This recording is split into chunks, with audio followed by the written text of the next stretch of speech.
Well, that's because, no, Rand Paul, you have to understand, is a disaster in the polls. He's a disaster on military and defense. He's getting decimated by everybody. And other than giving him a lot of money for an eye center, at his request, he asked me, could I have money? I said, absolutely, because I thought it was worthwhile. But I gave him a lot of money for an eye center, which is very hypocritical when you think of it. But other than giving him a tremendous amount of money for his eye center, which I'm happy about, frankly, because I'm sure they do good work. I hope they do good work. He is doing so badly that he figured he has to go out and attack Trump because I'm leading by a lot everywhere. And I don't mind. I think he's never going to make it. Never going to make it. Can't make it. Got the wrong message. I mean, this is not a time to be weak on defense, okay? And I'm the opposite. I want to make our military so strong, so powerful, so great that nobody's going to mess with us. And I want to take care of our vets who are treated like third-class citizens. You know, 2 weeks ago on Wednesday, our vets, as you know, and you probably reported on it, because you have a big problem here with vets that are not taken care of properly. Our vets had the longest wait in the history of the VA, waiting for doctors in rooms. They'll wait 4, 5, 6 days. And in one case, they waited 5 days, and the doctor said, sorry, I'm going on vacation now. So our politicians all talk, no action. They're all the same. Our politicians have let the vets down. Rand Paul has let the vets down.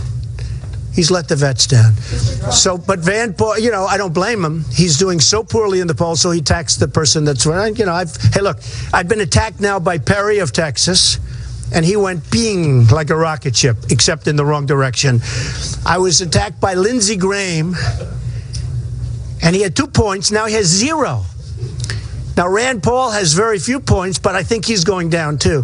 And I'll say one further thing about Rand Paul, then let's not waste a lot of time. But Rand Paul is using the people of Kentucky. Either run for Senate and do a good job, or run for president. You don't run for president, and by the way, if I don't make it, I'll become your senator reluctantly. If I were somebody, a good, strong Republican from Kentucky, I would run against him in a heartbeat, and you'd win. Because the people of Kentucky are being used by Rand Paul. Now think of it. They're saying, oh, if he doesn't make it, we'll take him. That's not the way it works. The people of Kentucky should get a senator that wants to represent him, not a senator where it's a backup plan. So if I was in Kentucky, I would run against him, and believe me, I'd win. Yes, hi. Yes. I understand that you hear a lot about veterans. I do, a lot. I'm glad about that. I work as a veterans claims advocate for Good. disabled veterans. The problem I have helping with them is that it takes over 3 years to process one claim. Unbelievable. You hear that? It takes over 3 years to process one veteran's claim. And my question to you is, do you think the VA has run out of money to help them because it's been allocated to them? No, I think they've run out of competence. They have incompetent people running it. And it starts with our senators and our congressmen and our president. And I run things properly. What I run runs properly. One of the things I will do is take care of our veterans. It's going to be very important. When you know, you're a perfect example. When you say 3 years to process a claim that should take 24 hours. Yes, ma'am. On a lighter note, Boston Mayor Marty Walsh has challenged you to take the ice bucket challenge. Is that something you'll do? Look, he's a clown, Marty Walsh. I don't even know who he is. This guy, Marty Walsh, he spends all this time and effort and money on an Olympic bid, and then he goes out and you know, he's talking about ice bucket challenges. Get a real mayor. You know, he came out and he was strongly against when we had the original problem with, as you know, when I was totally misquoted. Now everybody's apologized to me. Illegal immigration. He said, oh, I don't like Trump's statements. Now everybody's apologized because I turned out to be right. And you've had massive crime. You had beautiful Kate in San Francisco and so many others. Even 3 days ago, a 63-year-old woman, in fact, 66-year-old woman, was raped, sodomized, and tortured by an illegal immigrant. And they caught him. And it's just disgraceful what's going on. So I brought up, and I'm so proud of it, I brought up, and I took a lot of heat that first week and a half. A lot of heat. They called it incoming from you people, incoming. Now so many people have apologized to me, and it's become a mainstay of everybody's campaign. The problem is they don't know what to do about it. I do. I know how to solve the problem, and it starts with building a wall. Believe me. Okay. In Massachusetts, yes, Governor Baker has said that some of your recent comments were reprehensible about women. Speaking of, I don't think he said that. No, I don't think he said that. at all? Let me tell you something. Jeb Bush said that on women's health issues that he won't fund him. Then he apologized. You okay? Jeb Bush said that on women's health issues, he won't fund them. Whose phone is that? You ready? Third time. Ready? Jeb Bush said that on women's health issues, he won't fund them. Then he said, oh, I misspoke. I'm so sorry. I cherish women. Women will be taken care of better with a President Trump than anybody else, Republican or Democrat, anybody else. And, you know, you can look at my company. I have many women executives. They make, in many cases, more money because the second question, how many do you have? Many. And I'm going to be introducing them over a period of time, too. They're unbelievable executives. And they're paid almost, I think they're paid more. We're looking into it. We're studying it right now. But they get paid more. They're phenomenal. They're incredibly talented. And even years ago, in charge of major construction projects, I've had women in charge, which years ago was unheard of.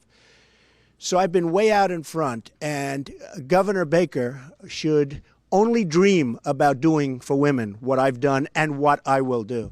But on the women's health issue, there will be nobody better than Donald Trump. It might be more. You know what it means? Whatever it takes. That's what it means. Whatever it takes. Yes, ma'am. Bernie Sanders has gained some traction over Hillary Clinton. Bernie Sanders has gained a lot of traction. In New Hampshire, what do you think that says about what voters are looking for? What do you think about that? Well, they're looking for real change. You know, Obama said they're looking for change. And, oy, look what we got. We got change. But they're looking for something different than what they have.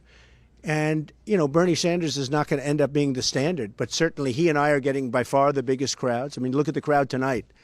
Other people have 51 people, 54 people. We have 2,500 people, and 1,000 people or more than that are standing outside listening to microphones.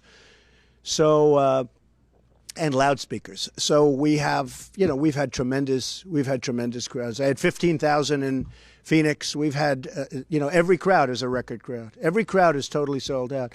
And he's done the same thing on the other side with a very different philosophy, to put it mildly.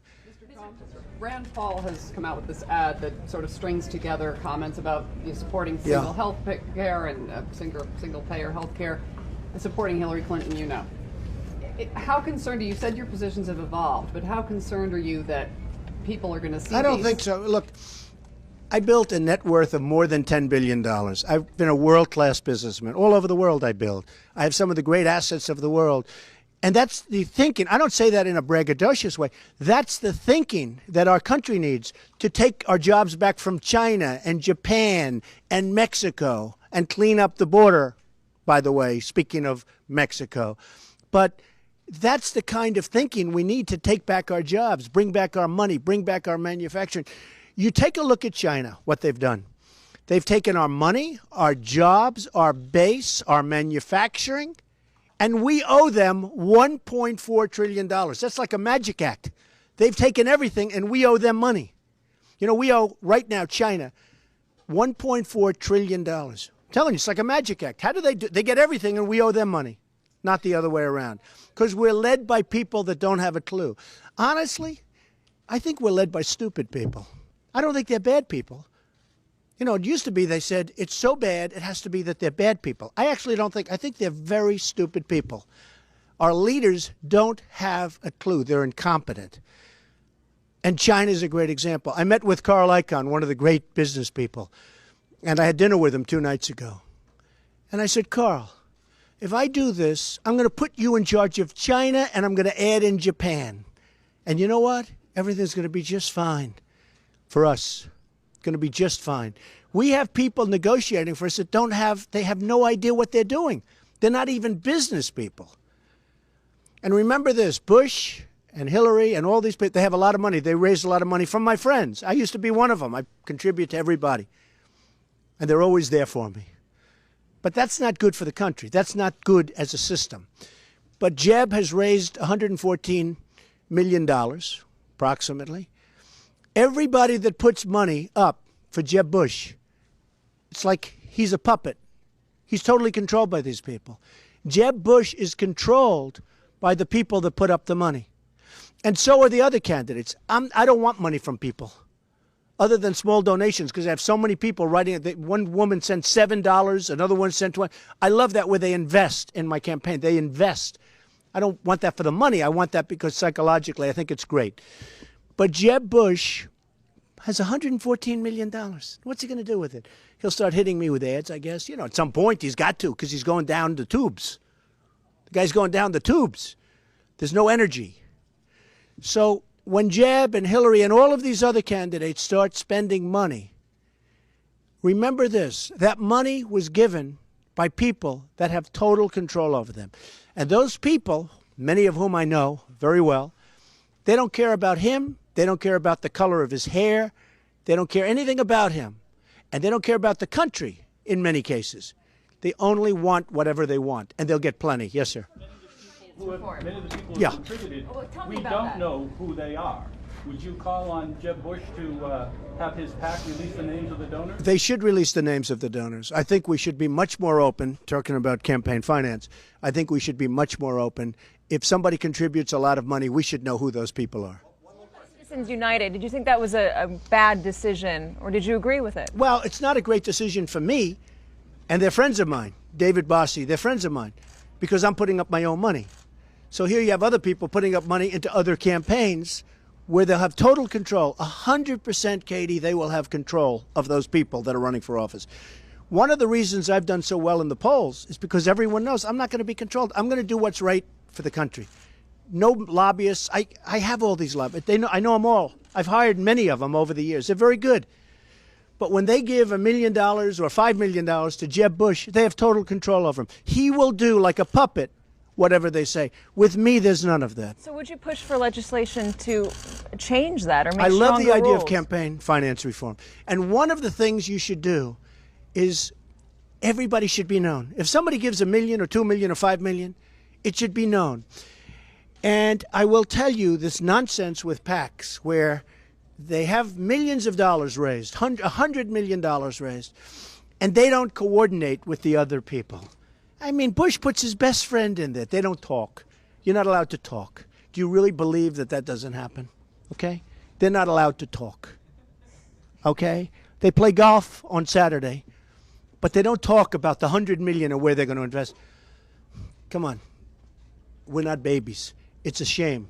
It's a disgrace. And what I would like to see is if you put money up, you can put money into either or both. Do whatever you want. But there has to be transparency. You have to know where the money's coming What from. about limits? And that would help. Limits to the amount of donations. Limits, okay. What about Al Gore running? Have you heard about that? I would love to have, I think the concept of a woman running with me would be fabulous. Too soon to say. It's too soon to say. What is your opinion of Al Gore and Joe Biden? Well, I think that they'll be probably involved at some point because there's a lot of pressure on Hillary right now. It's been brutal. It's been brutal for Hillary. And I think at some point she's perhaps not going to be able to run. She's going to have to end her campaign. That seems to be the thinking by so many. And I was saying that 2 months ago, and everyone thought, what are you not right. But it looks to me like what they've done. This is top secret stuff. Look, General Petraeus, his life was destroyed with a tiny fraction of what she's done. So it's very unfair to him if they're going to destroy him over doing, by comparison, nothing. I don't see how she can run. I think she's got much bigger problems than running for office. Yes, ma'am. Corey, how much longer? It's last question. Okay, last question. We'll do two more questions. Go You're ahead. saying giving these donations is bad for the country. Does that mean when you were giving these donations to politicians, you were doing something bad for the country? No, I don't think donations, when people don't know who's donating, are good. I think the concept of donations should be, people should know who they are and who's contributing. I would rather see that. Don't forget, while I'm friends with Citizens United, and I like him, and I like David Bossie, who's the head of it all. I love him. I think he's a great guy. But to me, that doesn't help because I'm spending my own money. Okay? So on a personal basis, I don't love it. I think there should be better transparency. And I think when the money comes in, you should be able to use the money and do what you want, because that's what they do anyway. Everybody does it, unfortunately, not us, because I'm not doing it. But these candidates are doing it illegally because they're telling the people that are running the PACs exactly what to do. And if anybody thinks they're not, they're children. You're headed to the Iowa State Fair next week. I'll be doing jury duty. Can you believe I'll be doing jury duty on Monday morning? I knew you'd ask me that question, Kathy. I will be doing jury duty on Monday morning in New York City. Criminal court or district court? I don't know. It's one of the courts. Are you looking forward to it? Yeah, I'm looking forward to it. I think it's fine. Mr. Trump, regarding specifics on policy, why not have that stuff rolled out? It's going to be rolled out soon. Thank you very much. I will see you. I don't know. Are we giving helicopter rides? I think so. I hope so. To the kids. Fair tomorrow. Race going to be between in the end? Who will this be between? Well, I don't think it's going to be Hillary, but we're going to find out pretty soon. Okay? Thank you.